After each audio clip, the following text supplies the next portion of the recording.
بسم الله الرحمن الرحیم. دا مسله غلطه مشهوره ده چې د یو وختوم رزم اوچ پاتې شي په اودس کې یا غسل کې، نو اودس او غسل نه کیږي. دا مسله غلطه ده. څنګه یو کس ته هغه اودس کو خلاص اوچ پاتې شو، پته وته نه لګیدا، ملې په غسل کې پوره اوچ پاتې شو او دې پوی نه شو، د غسل خو شو، ته پته نشته.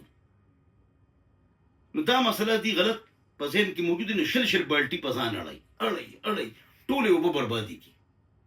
بھائی مسله دا ده ک یو وختوم رزه په اودس کې یا په غسل کې اوچ پاتې شو، خو قصدن چې تا ته پته ولګي پخا، نو بیا غسل نه کیږي. نو پکې څه څوک پریدي نه پریدي، او چې پدې دا ځای اوچ ته نظر مطلب چې وب په واړی. نو مسله دا ټیک ته چې قصدن اوچ ځای پاتې شنو الله غسل او دس نه کیږي. که تا ته پته نه یو ډیر ځای اوچ پاتې شنو غسل او دس کیږي. الله دې موږ ته سمجھ نصیب وګرځي. والسلام.